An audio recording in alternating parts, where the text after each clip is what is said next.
It's only right that you should play the way you feel it.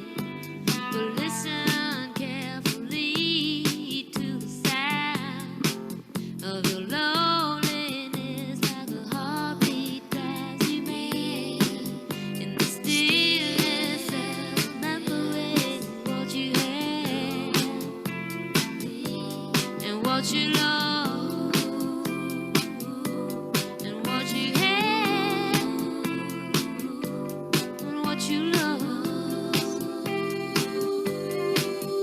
Oh, thunder only happens when it's raining. Players only love you when they're playing. Say women, they will come and they will go. When the rain washes you clean, you know, you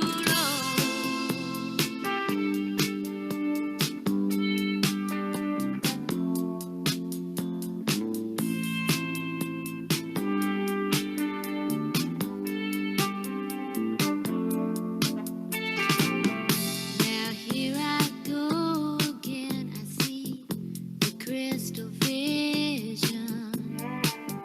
I keep my visions to myself.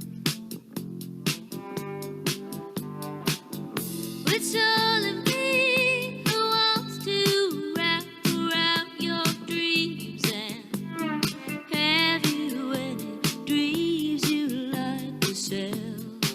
Dreams of loneliness, like a heartbeat drives you mad.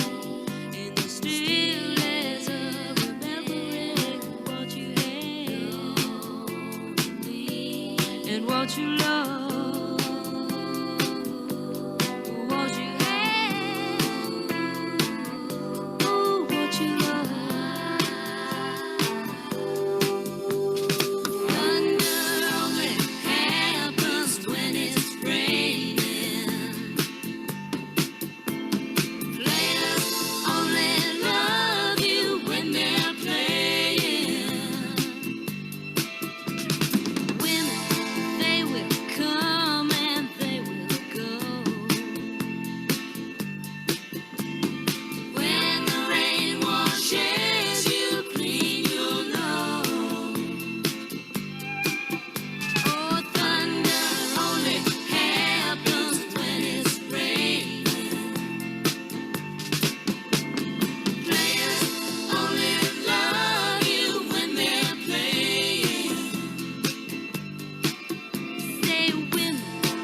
scared because I'm so open.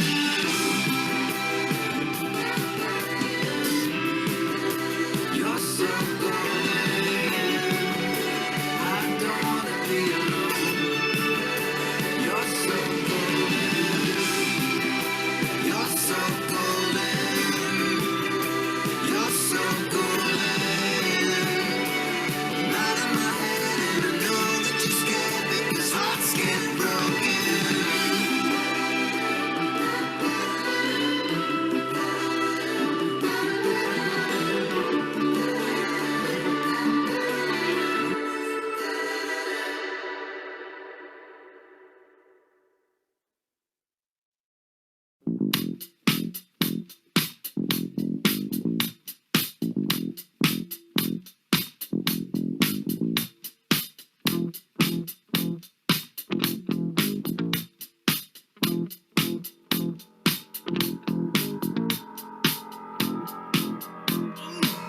Let's go! He walks further down the street with the brim pulled way down low. Ain't no sound but the sound of speed. Machine guns ready to go. Are you ready? Hey, are you ready for this? Are you hanging on the edge of your seat? Out of the doorway, the bullets rip to the sound of the beat. Yeah. Another one bites the dust. Another one bites the dust. And another one gone. And another one gone. Another one bites the dust. Yeah. Hey, we're gonna get you too. Another one bites the dust.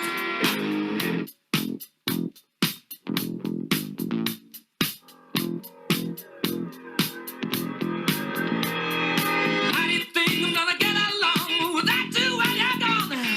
You took me for everything that I had and kicked me out of my own. Are you happy? Are you satisfied? How long can you stand the heat? Out of the doorway, the bullets rip to the sound of the beat. Look out! Another one bites the dust. Another one bites the dust. And another one gone. And another one gone. Another one bites the dust. Hey, I'm gonna get you too. Another one bites the dust.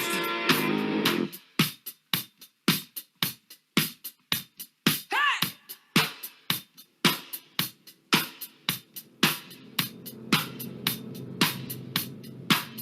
Oh, take it! Bite the dust. Bite the dust.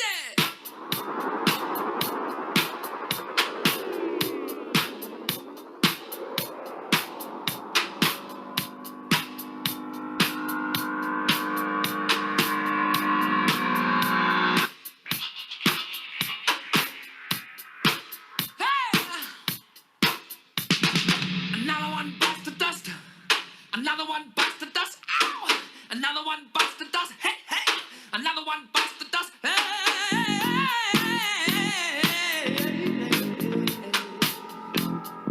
Ooh, shout! There are plenty of ways that you can hurt a man and bring him to the ground. You can beat him, you can cheat him, you can treat him bad, you leave him when he's down.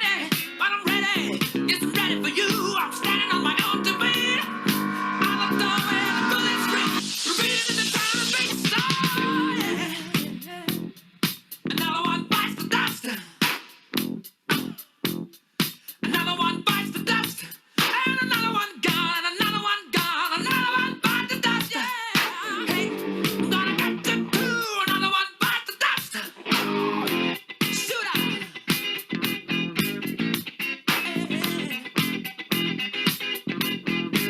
All right.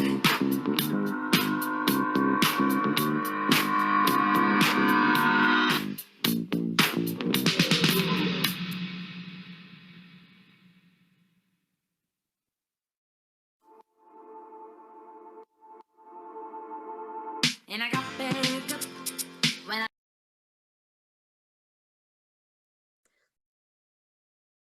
Hi everyone, welcome to this evening's event. I can't think of a better point in the music to pop in there. So my name's June Mingus, if you don't know me, but obviously you're here to see our phenomenal authors this evening, who are, of course, Jennifer Saint, Lucy Holland, Elizabeth Lee, and Phoebe Wynne, all of whom's books are sitting behind me on the shelf, nicely displayed at the moment. We do want to let you know, though, before we get into the event itself, that the money that you have spent on these tickets is going to a very good cause. It is going to Books for Vaccines, who are in turn donating the money to CARE, who are providing vaccines for, it's coming down in the chat there, who are providing vaccines across the globe to countries that don't necessarily have the same medical access as others. So we're really, really pleased to be able to support that this evening. And I know it's not actually evening for all of you already from the chat. We've got a few people coming to us early in the morning from Australia. So thank you so much. The running event for tonight, time for tonight's event is that we are going to be hearing a reading from each of our authors, starting off with Jennifer Saint reading from Ariadne. And each author will then talk to myself for a short little while about what they've been reading and a little bit more in depth about their book before carrying on to our next author. And then come halfway through the event, we will all come together in order to have a much wider discussion on the themes of feminism, historical fiction, retellings, and where these books sit in the sort of modern space of feminist voices in literature. And I'm super duper excited to have you all join us. If you haven't managed to grab a copy of all 4 books yet, then don't forget that we actually have a code with Waterstones. I know, very exciting. So you can get £3 off any one of these books. So if you are on the Waterstone websites, you just need to use the code RETOLD. I believe I can double check that, but RETOLD, and you will get £3 off of one of these wonderful books, or maybe all of them if you've not got any of them yet. I mean, if you're not convinced to read all of them by the end of this event, I will be very, very surprised myself, because they're absolutely wonderful. But you're not here to listen to me ramble, you're here to listen to our authors. So I think it is time to kick things off with our reading from Jennifer.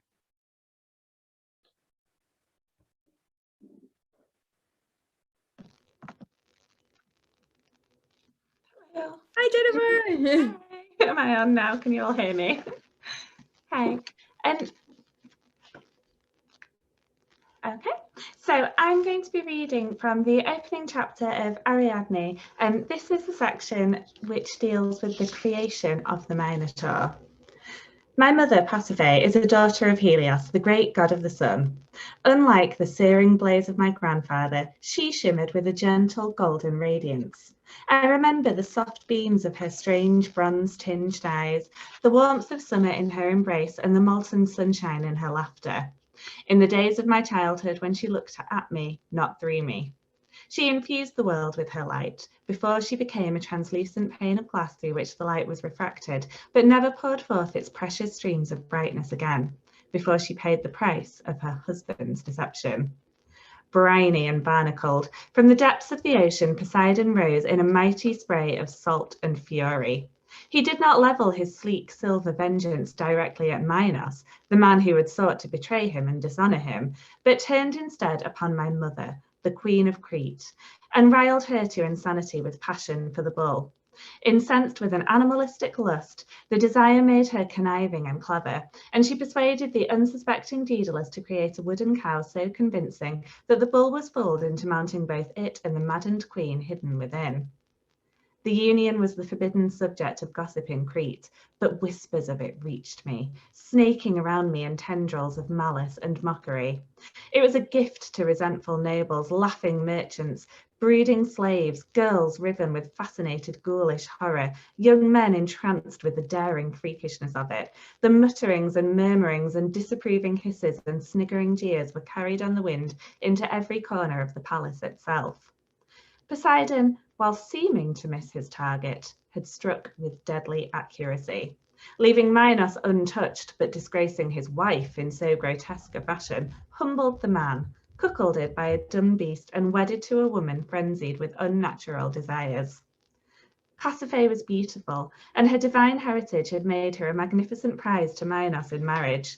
It was her very delicacy, her refinement and her sweetness that had made her his boast, and must have made her degradation seem so very delectable to Poseidon. if you had anything that made you proud, that elevated you above your fellow mortals, it seemed to me that the gods would find delight in smashing it to smithereens.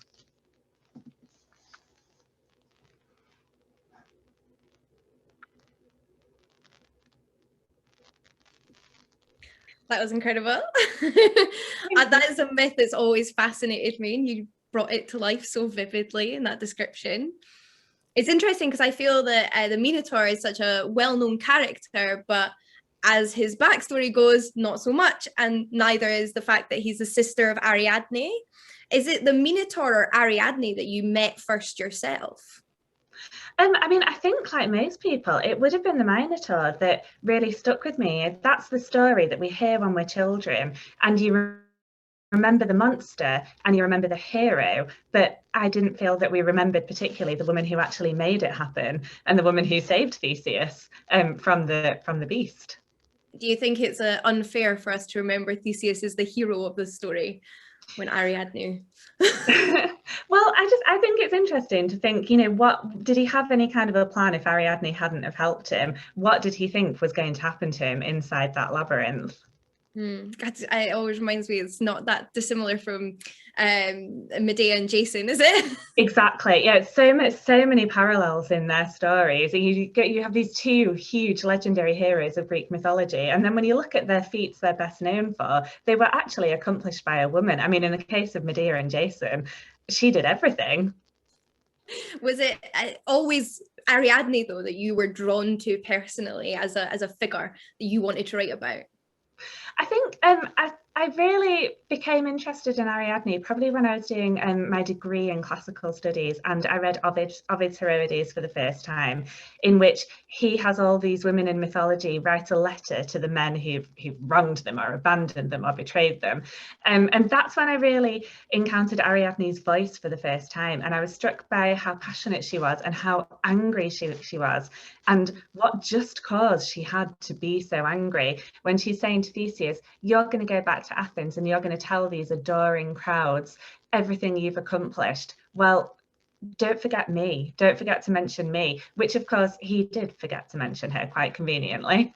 But now you have come along and done it for her, which is wonderful. Of years later, we can not ignore all the ancient stuff, but we've got like a woman's voice amidst all the male-dominated voices. Do you think you would ever write another women's Greek myth retelling? I have, yeah. I've written my second book actually, and we will be making some announcements about it next week. So I think there are so many stories to be told. There are so many brilliant women of mythology that, you know, we can keep on going. So I have every intention of doing so. That's so exciting. And Ariadne is not one that you hear about often, so it's really nice that your book's out there now and more people will learn all about her. Well, thank you so much for that reading, and I'm super excited to talk to you more in the group again, but I think it's time for Phoebe's reading next. Thank you.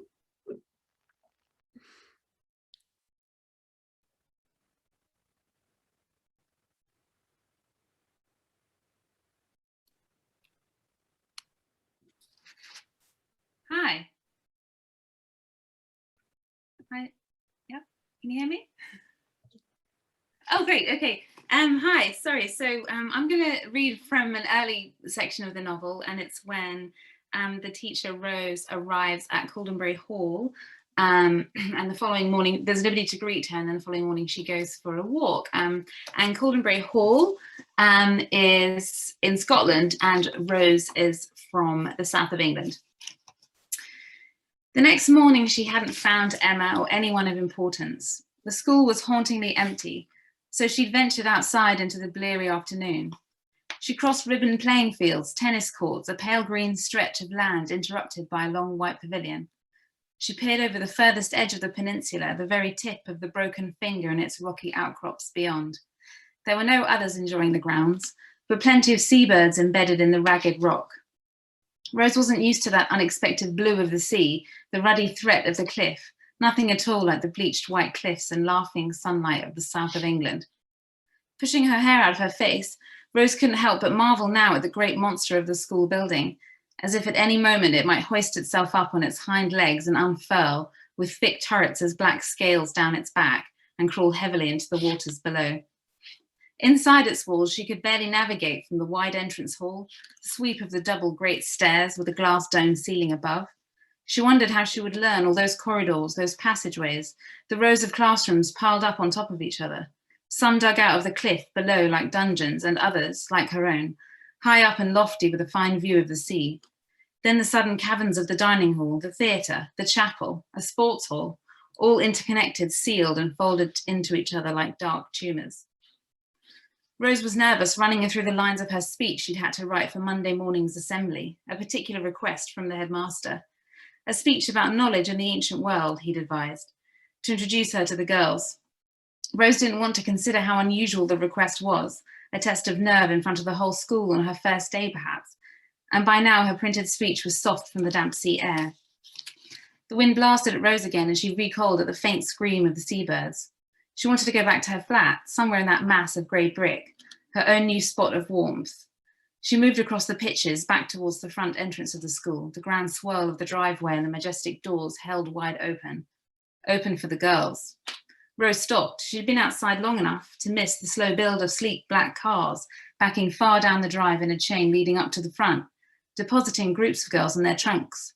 There were squeals of laughter as the girls clasped each other before running into the building. Rose watched them from her distant position, shaking with cold in her tweed jacket. She ought to have donned the old raincoat she'd seen hanging up in an alcove cupboard in her flat, from a previous resident perhaps, but she hadn't dared. The page of her speech shook too, its paper coming apart, the typed words blurring as she folded it smaller. Beside the double doors, one girl was standing still, separate from the movement of drivers and porters busy around her. She was a blur of dark hair and staring eyes, turned in Rose's direction. Rose looked away and was hit again by the cold blast of the wind. Others soon crowded the main doors and the girl was lost among them, as was Rose's only way back into the school. She didn't want her students to see her like this for the first time. Could she get to the rocky beach near the headland, or even wander down to the gatehouse of the peninsula? But then she'd have to follow the driveway, passing each car and many pairs of young eyes. Rose resolutely turned around, held in that position by some strange force, her ears full of the furious turn of the sea. When she looked back at the school again, was it minutes, hours later? The last of the black cars had slipped away from the main doors, now firmly closed. Yeah.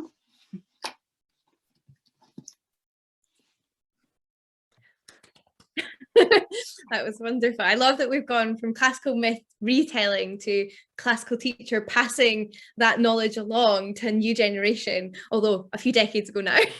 Yeah. I love the whole setting of Madam in the boarding school, and I found it really interesting actually that you chose to write the story from the perspective of the teacher, because you've got such an interesting setting, and I wondered why you chose a teacher over a student. Oh, that's a really good question. I think, well, it's a Gothic novel, and one of the main tropes of the Gothic novel is, of course, that sort of innocent female who's an outsider who comes in, you know, in Rebecca, you have the narrator. In Jane Eyre, you've got Jane coming into Thornfield Hall. And I wanted to play with that a lot, and it was much more fun to write from the outsider and the kind of interloper and the person who is a catalyst for change rather than the actual changer. And it was fun to play with Rose's character like that. And I think, well, also you write what you know, and I was a classics teacher for many, I've been a classicist since I was 10, and I know you are too, which is really exciting. And you write what you know, and it's certainly true that some of the lessons in Madam are lessons that I've taught myself. You can't escape that. I'm sure you could read that in the pages. And another reason is because if I wrote it, because there's a dark sort of system, without spoilers, there's a dark undercurrent of something going on in the school. So if I was writing it from the girls' perspective, it would have been a bit too close. Although, yeah, I see myself in all the different characters in the novel, but it's just a little bit too close if I'd written it from a student's perspective. Yeah, I mean, your passion for the subject very much comes through. For anybody who's not yet read the novel, you intersperse the stories of all of these Greek and Roman women that the teacher is teaching the students about. And I love the selection because you've got Roman, you've got Greek, you've got historical, you've got mythological. And I wondered how you chose which women that Madam's women would be included? That's such a great question. I think it was so fun, and these are women that have stood out to me through my studies. They're so loud in the stories, but I think the ones I chose, because there are many, and Ariadne is another who's just a queen, and I loved Jennifer's book, and the ones I've chosen are the ones that fit best into the story for me. So, for example, I used Daphne at one point because she works very well with what's happening at that point. Antigone is the first woman that I've used because, again, she's a really nice metaphor for what's happening in the novel. And I did have to shed a few. There were 8 women in there, so but there's plenty more in as you know, in mythology and in history that are worth studying. Yeah. I want to know who didn't make the cut. Yeah. Well, it's always a second novel, so I think a little bit of classics somewhere. I love that, because I had thought to ask at one point whether you always knew Rose would be a classics teacher, but you've already talked about how was your passion, so you sort of brought it to the novel. It's really, yeah, I think, you know, people do say you write what you know, and it's definitely true for me. I don't even know if I've got that much of an imagination. I just well, obviously I have, because what's going on at Caldonbury Hall is very sort of sensational and not real, but it was definitely true that a lot of that came from things that I've just lived and breathed through and really enjoyed as I've grown older. It worked so well, though. You took what is a story set in the 1990s in Scotland about an English boarding school and managed to make classics and mythology just weave in so perfectly. So well, I think they're so alive. I'm sure you feel the same way. They're so alive. As I say, their voices are so loud. It was fun to do that. It was a really beautiful novel, and it was lovely hearing you actually read from it. So thank you so much. Again, super excited to chat more as a part of the discussion. But yeah, I think now we're going to be hearing from Lucy Holland, who wrote Sister Song.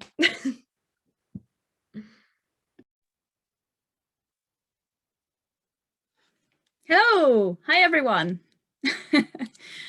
I am so happy to be here. I am going to read a little bit from chapter 1 of Sister Song.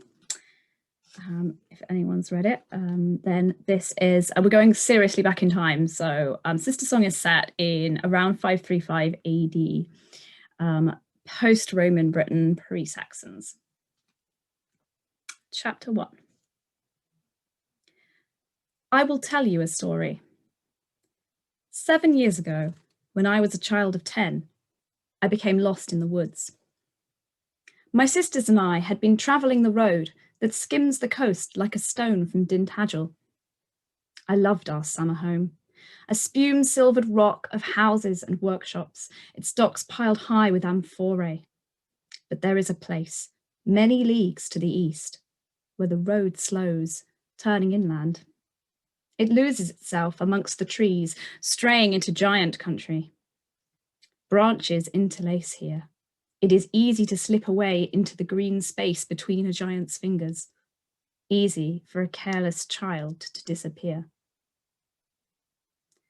Looking back, I wonder whether it truly was carelessness.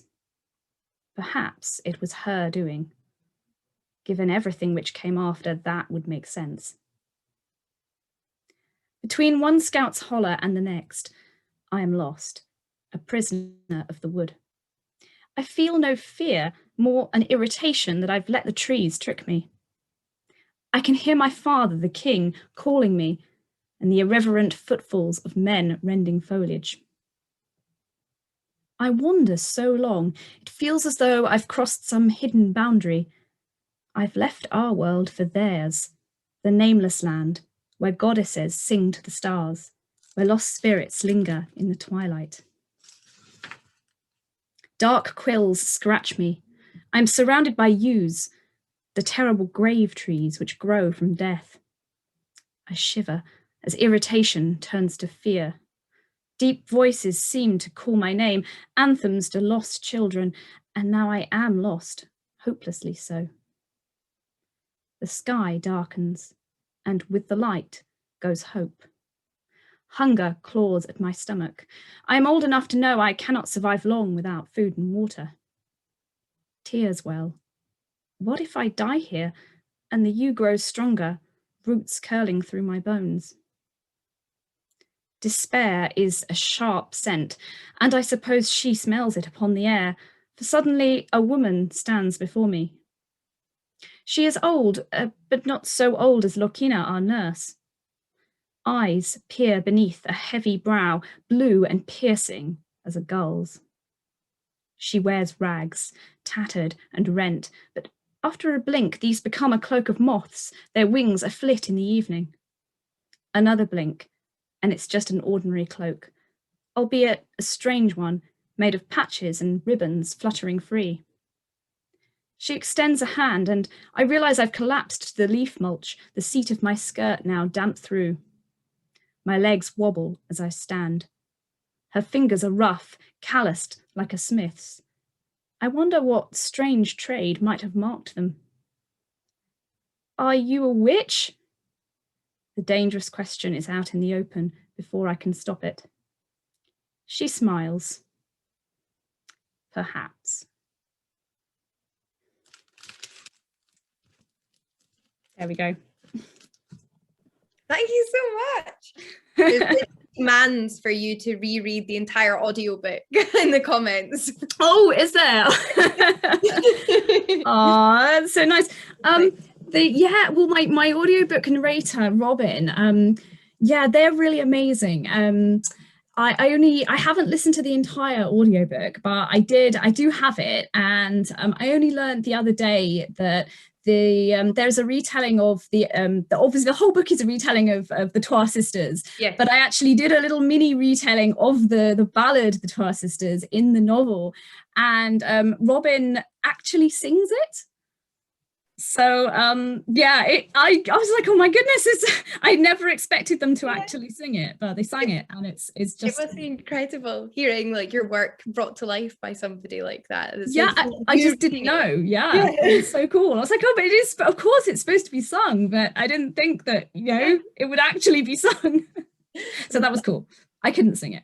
Like I remember listening to the audiobooks of The Hobbit when I was younger, and they used to sing all the songs. It was perfect. Cherry on top. You've already mentioned actually that your book is a retelling of this ballad, The Trois Sisters, which I had never heard of before your book. So it was really interesting. I didn't look up beforehand because I didn't want to be spoiled for the book, but then I went and looked it up after. And I wondered when you first read that ballad, when you first came across it. So I first heard it sung by Lorena McKennitt, who's one of my favourite musicians, a Canadian musician. And I probably heard it about 8 or 9 years ago now. My colleague brought it in to work and played the album that it was on while we were working. And I heard the ballad and I thought, oh my God, that is a trippy story about, wow, sibling rivalry, that's not hugely original. We've seen that before. What we kind of haven't seen is this poor girl who gets murdered and turned into a harp, like the murdered stuff, but the harp? Yeah. I mean, that was so gruesome, but the ballad just like skims over it. And I thought, the minute I'm obviously this is something wrong with me, but the minute I heard that, I thought, wouldn't that be really great to write that scene? Oh yeah, absolutely. What an odd thing for them to go, yeah, that's normal. Let's not talk about that. That's what you do. You make a harp from a dead body because that's instead of burying it like respectfully. I love it's so weird. Actually, I think it's so interesting because it is the ballad of the Trois Sisters, that you chose to tell the story from the perspective of 3 siblings, and you have this not entirely new but almost new character of Keenan. I wondered where the idea for him came from. So some of the versions of the ballad have a 3rd sibling in there, but they're only ever mentioned in like verse 1 and then they disappear. And I was really intrigued by that because I thought, why mention somebody if you're not going to sing about them, if the story doesn't involve them in any way? So and this kind of occurs throughout quite a few different versions of it. So I thought, well, why would this sibling be missing?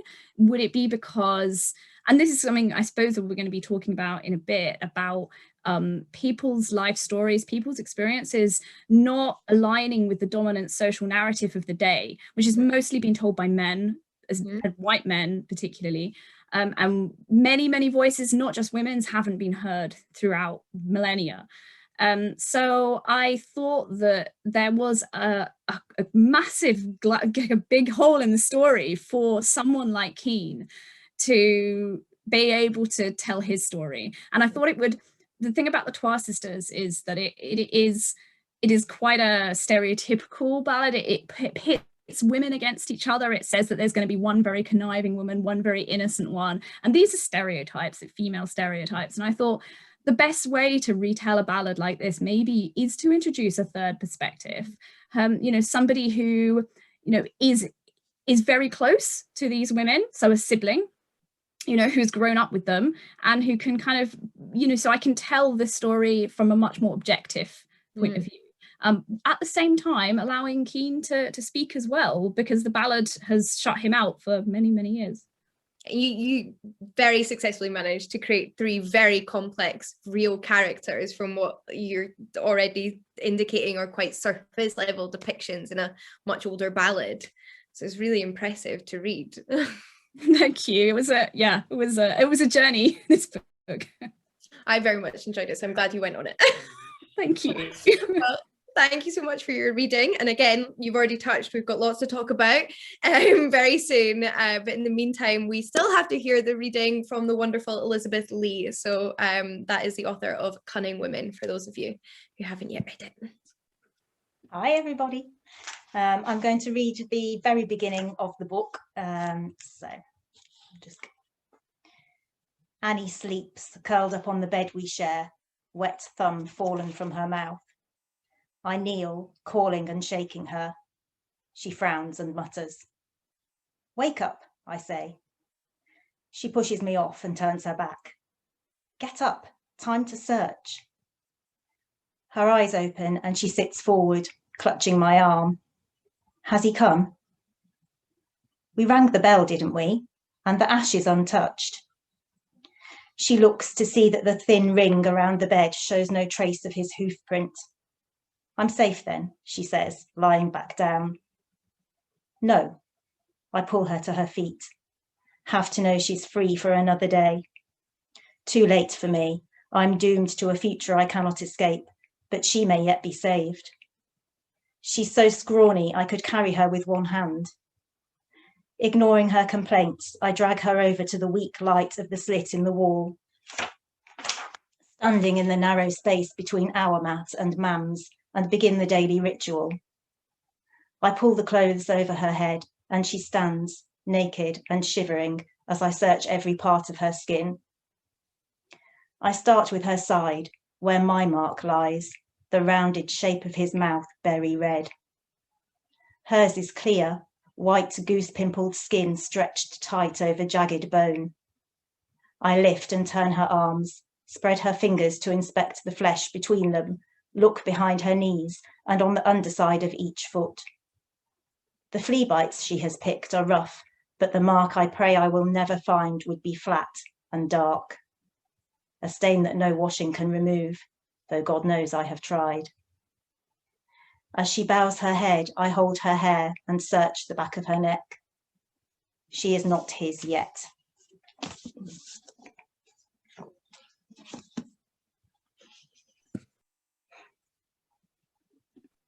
That was wonderful. Thank you so much. It was really nice to hear you reading that scene, because as soon as I read that, it was sort of like up late at night, because it was just such a sort of visceral opening scene that I was like, I'm in. I can't put this book down now.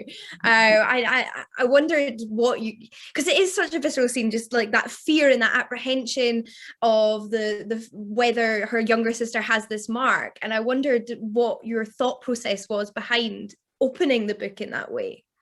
Yes, I mean, I think some of it was for that reason. You know, it's the writer's trick, isn't it, to sort of try and grab you by the throat at the beginning. And I certainly wanted to kind of start with something dramatic, I suppose. But also, I think it was a decision about the character, really, because I really consider it Sarah's story, and for her at this point in the book, that's her kind of driving force as a character, is this overwhelming sort of fragile, frantic hope she has that she can protect her little sister Annie from the fate that she feels her mother and herself have been dealt. So I think it was that's the kind of the driving force of who she is at that point. So I think that was why I kind of just dived straight in there. It really comes across, actually, and Sarah's such a vivid character. It is a very effective way to introduce that. It's interesting, actually, when you hear about authors talk about their characters, and your book is also so rooted in history in this early 1600s setting. And was it Sarah who came to you first, or was it, I want to write a book set after the Union of the Crown where witch trials are running rampant, or was it, I've got this character, where would she fit? No, I mean, to be honest, I wish I was that organised as a writer, but I'm not at all. So what happened was I watched a documentary about the Pendle witch trials. The book is actually not about the Pendle witch trials, but it was inspired by that event. And then I just couldn't stop thinking about the family who were involved in it, and this a terrible position they were in, where they were incredibly poverty stricken and they were outcast and, you know, very much looked down upon by the local community, and incredibly vulnerable, really. But they were also perceived to have this terrible power, and they were very feared. And I just kept thinking about what it would be like to live with that huge conflict. And so from that came the character of Sarah, and then, you know, that was the way into the story, really. So yeah, it definitely began with her. Yeah, It's incredible. You do give voice. I mean, like all the authors we're talking to a women, or characters who like are real, who do represent real people, but have been sort of pushed to the side and ignored, and it's wonderful, which is probably a good sort of theme to kind of introduce the rest of our guests back on, because I'm sure you all have thoughts on this as having written such wonderful like works of feminist literature. So I think we can grab everyone back now. One.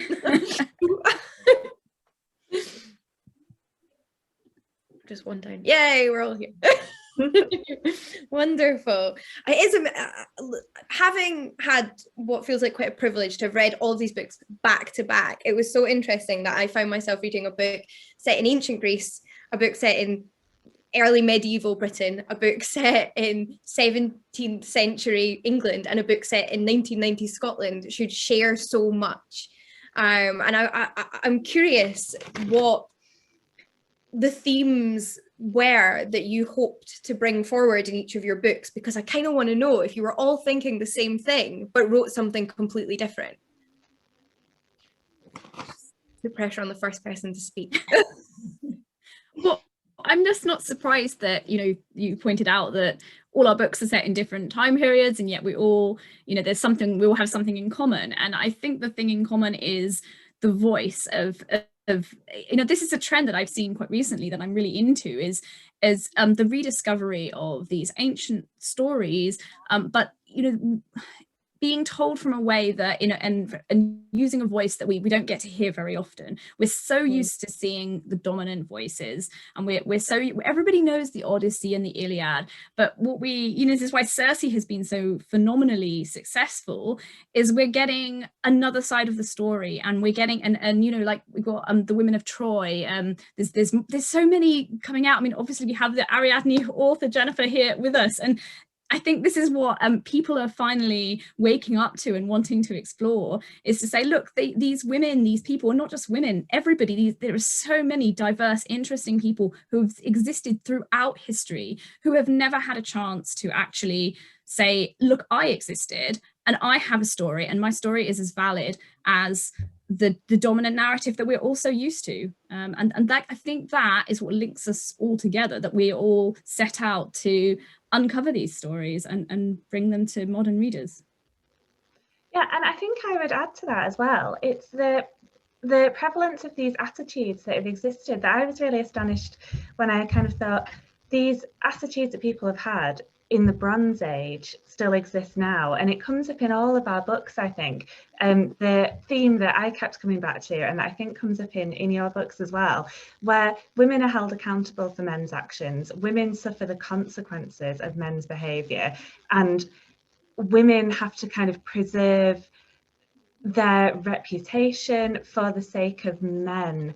And I felt that all of us probably explored that, and that has just been alive for so long. I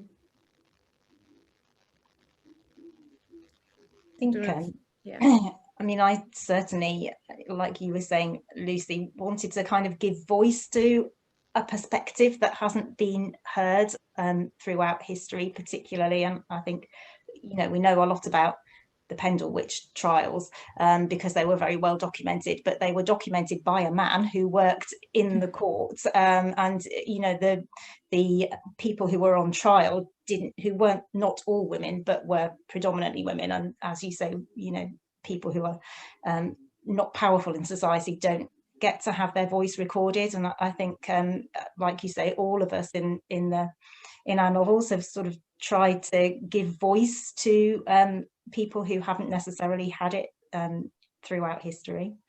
Yeah, Definitely. Yeah, and I agree with Elizabeth. I think that, you know, you've got well with everyone, and in terms of what's interesting to me, what was interesting to me was that even though these women all were contained in stories written by men, as Jennifer was saying in Ovid's Heroides, Ovid is a man, and Medea's, you know, her play was written by Euripides, but they still come through. Agrippina, who was a Roman, the wife and mother of an emperor, she was recorded in history because she had to be, because of the things that she achieved. So it's sort of in spite of, they triumph, and I love that. I think that's brilliant. And I was writing Madam in during the Me Too movement, and so it was, I think it's similar for, I've read that it's similar for the other authors too. And that was a real kind of push behind a lot of the themes within it. But I think, even though I've personally gone with a catastrophic ending, because I'm a massive fan of Greek tragedy, Madam is a story about freedom, and it's a story about agency. And I think that's true for Ariadne, for Cunning Women, and for Sister Song. It is about freedom and it is about agency. And I think it's high time that we have these celebratory stories for women, because things haven't changed. Human nature, I mean, the Greek philosophers would tell you that human nature hasn't really changed. We're the same. Young women are still in danger in terms of stereotype and the male gaze and things like that. So to have these stories and to have the liberation within them is a real celebration. It's really important. I think we still need them. I mean, I think you just touched on it there with your discussion of the Me Too movement. But I always love to hear from authors who have written books that are either historical, or I'm in denial that 1992 is historical because it's too recent. But like draw on historical stories within them, that they still have a relevance to modern day. Was that something that all of you had in mind when you were writing? I mean, yeah, absolutely. I'm delighted that a lot of people have, when they review Sister Song, say that it has a streak of modernity that runs through it. I'm really proud that it does. I feel like it kind of has to, because I am living in the 21st century, and I am so responding to issues that I'm seeing discussed in the news, across social media. I don't think, you can't write in isolation, and nobody lives in a vacuum. And a lot of the themes of Sister Song, what I was responding to, we were just talking about Me Too. I was responding to, I run a podcast as well. I co-host a podcast, intersectional feminist podcast, about basically about this topic, about women in fantasy and science fiction and horror, not kind of getting the platforms that that they deserve, and not just women. Obviously, this is intersectional, so there's plenty of other people whose voices are also don't have equal weight. So a lot of the themes, I was responding to that as well. So I wanted to write a book that was kind of picking up on things like, for example, with Sister Song, trans people in history, because we talk about transgender. Oh wow, this is a contemporary or modern. Suddenly everybody is talking about it, but actually, like many other things, it is as old as humanity. And it's not a modern concept. It hasn't just been invented. So this is like restoring women's voices. I wanted to set out to restore, obviously Keen is transgender, transmasculine, it's a word that we would use today. It was hard to work with that in a way that there was no modern, I didn't have any modern terminology that I could use, but I just wanted to say that you don't need modern terminology to say that these people existed and they lived there and they had stories to tell. So that's, again, so I hopefully that is me bringing my modern perspective, but hoping to say, look, you can still write a historical text. I'm sure everyone would agree that all of you have a modern perspective that is important to your work that isn't necessarily set today. Am I right? Yeah. Absolutely. For me, I think part of the reason I set Madam in 1992 was because it's between the second and third wave of feminism, and there was like a lag where the 70s was wonderful with women's lib and everything, and then everyone sort of thought everything was okay for a bit when it wasn't, and it was really fun. Well, not fun at all, but I really enjoyed setting it at that cultural moment as well, in terms of film as well, and music. It was really interesting what was going on with Section 28, and as well with what you could teach in the classroom, how homosexuality was banned, you couldn't talk about it in the classroom. So even though we think 1992 was a progressive, it wasn't, and perhaps raises the question: how far along are we even now? I think as well, like if you manage to convey the sort of essential humanity of your characters, and despite the distance in time or the setting, there's an essential humanity and that we share, and I think then a contemporary reader is going to be able to connect with them. And I think that's I thought that was a particularly beautiful thing that you did in Sister Song with Keen, actually, Lucy, because I think that's a voice that hasn't been particularly well represented, and I think this is where fiction can be so powerful, because you can really convey a perspective and a point of view, and build that connection between the character and the reader, and I thought you did that really beautifully, and I think it's important that people are represented in fiction. So yeah. Thank you. Yeah, completely. And I thought it was interesting that you said, Phoebe, that Me Too really influenced you when you were writing, because I was writing at the same time, I think. And it's just what you've all said, that these are kind of attitudes and feelings that have existed for so long, all these different periods of time that we were writing about. And it comes back to exactly what you said, Elizabeth, about the humanity, that we, whether it's a ballad or a myth, or the kind of history of witches, we are trying to create these human characters from these stories and realize them as fully as we can. And so I think we connect with them because of what we realize we share with them, whether it's thousands of years later or not. We have this shared experience. It's lovely hearing you all talk about each other's books as well, because in my mind they're so interconnected now that I read them back to back. It's interesting because, again, like, we've got very historically grounded books, we've got books that are retellings of myths, we've got books that use myth to help bring out themes in the narrative or retellings of songs. And I always wonder, as a writer, do you feel that restricts you, or it allows you a different kind of freedom than necessarily completely just like writing a fantasy novel set in a completely different world about completely made up people would? This is really funny actually, because it only really occurred to me the other day when I was having a similar conversation, that looking back, actually, the scene where the harp is made is possibly the only scene that really kind of stands out like a sore thumb in Sister Song. And this is one of those really interesting things where you have the germ of an idea and you think, wow, that song is so gruesome and cool, I want to make it into a novel. But of course the song itself is so short. It's basically the main action takes place necessarily near the end. So you have a situation where you think, right, well, I've got to somehow set up these sisters who actually have a rivalry that's so deep that it drives one almost to murder. And I thought, okay, well, that takes a lot of world building. It takes a lot of character development. And by the time you get to the point where this is like the pinnacle of the song, where the harp is made and the harp sings and it tells the truth of what happened, you've already written a different book. It's a different book. You're like, crap. Oh my God, what have I done? So it was really funny because I got to that scene and was like, whoa, and now at this point, the song was restricting me because the story had become something else. It had got away from me. I had given voice to these characters, and particularly Keen. Sister Song is very much Keen's book. So at that point, I was in a situation where it was like, well, I have to keep going. This is the Trois Sisters.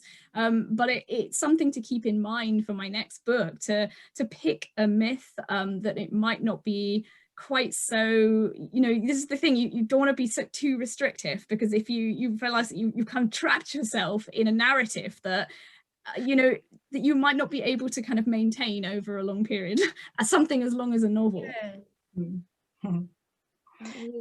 I thought, because I haven't written historical fiction before, and I really thought that writing something set in such a specific time would be very restrictive, and I suppose in some ways it was, obviously, because there are certain experiences that the characters wouldn't have, but I actually found it oddly quite freeing in a way, because I think it felt, because it was so long ago and it was so different, and I'm not a historian, so I was discovering it all as I was researching, and Me too. So it felt so fresh and exciting and new to me. It actually gave me a kind of freedom that I hadn't expected, really. It was a joy, really. And I think sort of just technically on a writing level as well, the freedom it gave me with the dialogue was fantastic, because it lets you sort of imagine a little bit the rhythms and the way they would have spoken. I imagine probably maybe not so much in the 1990s, but for all of the rest of the books, it gives you that kind of ability to use your imagination a little bit, whereas if you're writing dialogue that has a contemporary setting, we all know how people speak, so you couldn't really get away with writing what I'd written in the book. But it was kind of surprising, I found anyway, the freedom of sort of discovering that era. Yeah. I found it really exciting to try to recreate the Bronze Age, because it's so unfamiliar, so unknown. That felt like writing fantasy to me, and a kind of a world full of myth and magic. I really enjoyed. I was constrained by the myths, but the thing about Greek mythology is that there are so many versions of every myth that you read, and there's so many variations because they've been retold over thousands of years in all kinds of different regions, all kinds of different cultures. So you have this huge range of choices to make. And of course, if you're focusing on the female characters, there are great gaps in their stories anyway, because Ariadne and Phaedra's stories have been told where they centre around the men in their stories. So that was where I found the freedom in between those sort of big events that we're all familiar with, to create something else, kind of a fuller life for these two sisters, for these two women. And so I liked having the anchoring of an existing story, but then the freedom to make choices within that. Yeah, I can see that. Did you find at all, Phoebe, that the myths influenced where your story went when you were weaving them in, or was it a case of I have this story, let me find the myths? Yeah, it was the second one. I went gothic first, and in my Yeah. head I saw the ending, the kind of cinematic, kind of very visual ending, and then I thought, interesting, how did we get here? You And then- still picked a genre though that has a lot of tropes and sort of expectations upon it though to then work within. Yeah, absolutely. That was really, really fun. You know, the young woman, the innocent, the overbearing enemy, the building, the kind of overcoming the enemy, overcoming the monster, was really, really fun and amazing to then add the kind of Greek tragedy ending and then color it in with all this wonderful, peculiar classics, which was just, felt like a gift. Just make it as colorful as possible. It was great, but I did go gothic first. That's certainly true. But then also with gothic, the setting is very important. So even though my setting isn't the same as these other novels, it's great to. It was a lot of fun to use Scotland. I actually went up to Scotland and I picked a real location and took some stones and had them with me, you know, when I was writing. So. Love that. Summoning It the did feel very visceral as someone who was sitting in Edinburgh as your character came through on the train in Edinburgh. They're all incredibly vivid stories, and you've all brought to life a very different, unique, but like time period and era where there's a lot of parallels, and you each already touched on a lot of the issues that your books cover. I mean, as this event is sort of titled, there's these feminist voices in each book, but you also touch on themes of like LGBTQ plus rights. We have themes of classism in some of the books. And I'm always curious to hear, as a writer, what you feel the place of fiction is in sort of progressing any of these movements. Big questions. I think it's the job of fiction to, it's not, you know, none of us are politicians, right? So it's maybe to spark ideas, to sort of kindle a flame. I know that certainly for me as a you know, voracious reader, ideas and different cultures and different experiences that you read about, it just nudges you in different directions. It suggests, which is actually what I try to do in Madam with the teaching. Obviously the girls are heavily influenced by that, and I think that's the job of fiction, that kind of movement forward towards research, towards something else, towards different ideas, and kindling that flame. Yeah, it's I the agree.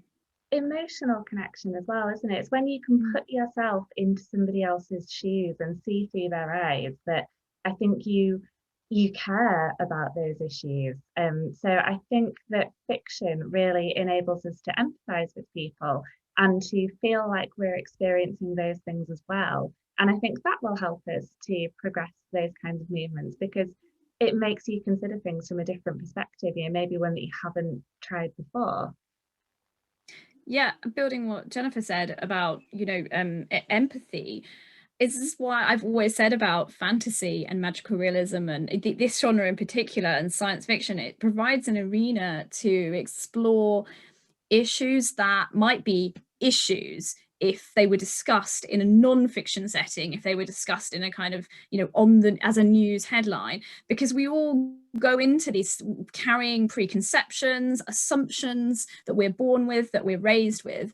And I feel like if you encounter them in a fictional setting, even, you know, in a fan, this is what fantasy is really good at, because it actually takes you so far out of the world. You can then kind of the things that you encounter, you don't have those same barriers up that you might have when you're having a debate with somebody. And I think that's in a way, I'm not saying that you know, writers have this you know, job to do, you know, because obviously writing is also about escapism, and that's important too. But I do feel like we have a unique opportunity to address and progress, you know, issues that, you know, may be harder to tackle in a non-fictional setting.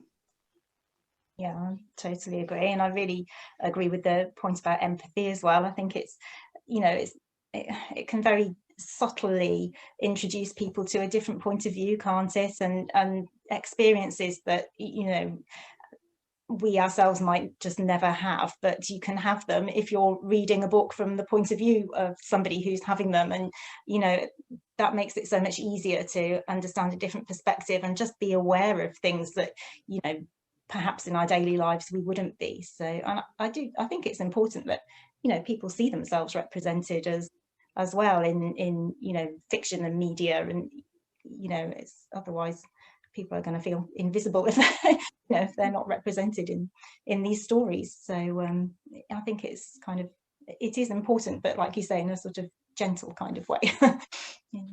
Yeah, I like that. It's very it's quite a welcoming way to sort of introduce these topics, or like dig into these topics more, depending on where you're at in your journey. You all have written incredibly effective books that both, I feel, are like that escapist read where you can just sit down, forget about the world, and that is grand, but also have these wonderful complex characters who can help sort of bring real issues to life. And it's really wonderful. And I should probably reiterate to anybody watching that if you haven't read any of these, there is a £3 off Waterstones voucher, which is the code RETOLD, so you can get £3 off any of these books if you go and order them at Waterstones, and they're all fantastic, and I would highly recommend. 5 out of 5 stars. Well, that's 10 out of 5 stars for each. Yeah, if you buy it from Waterstones, you actually support me in my job as well. There we go as well. My Great for booksellers. Yay. It's been so fascinating actually hearing from you, and like I said at the beginning, I was pretty certain that anybody who hadn't bought any of these books before the discussion was going to after, and I feel that even more strongly having heard from you all about your writing process and what your motivations and hopes and dreams are for your books. They are absolutely wonderful, and it was an absolute pleasure to talk to you, and it was an absolute honor to have you all come along and listen, especially given that your ticket sales have gone to support an incredible cause with Books for Vaccines. So yes, I think we are out of time though. It's kind of sad because there's a lot more that we could talk about. Let's just go read the books, right? Like then it carries on, it continues on when you read the books. Sure does. Discussion continues Exactly. off screen. Yes. Follow everyone on Twitter, because I'm sure they have a lot of, well, I know they have a lot of really interesting things to say on there as well. But yes, thank you so much to all of our authors here, Jennifer, Phoebe, Lucy and Elizabeth, for joining us. I mean, I want to be in a room right now and ask for a round of applause. Maybe we can all just applaud each other. There. It's effective. And a massive thanks to Jean as well for being an incredible moderator, because it's not always an easy job. I discovered this the other day. I moderated a panel online literally yesterday, and oh my god, it's so much harder than doing it in person. It's a very different experience doing it via Zoom than it is in person. But maybe one day, maybe for the next books, Yes, we can all get back together in person. That'd be nice. We'll raise a glass to that. Oh, apparently everyone was clapping along in the comments. So that's good. I've been supported. Yep, clapping, clap, clap, clap. Thank you guys. Thank you everybody, and thank you for coming. Thanks for coming, everyone. Thank you. Keep smiling. Like the new age.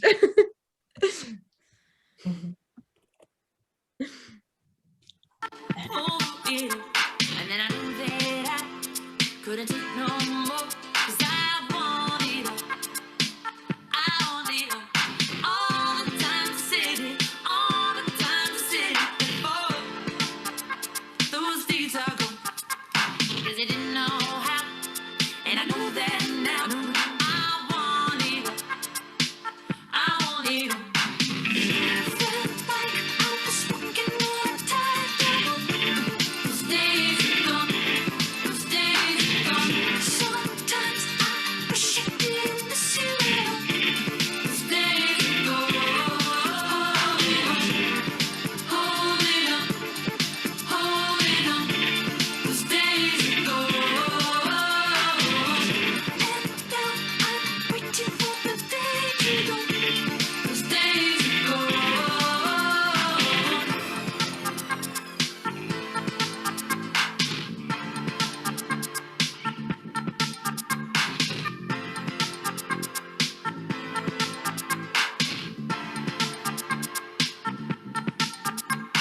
I remember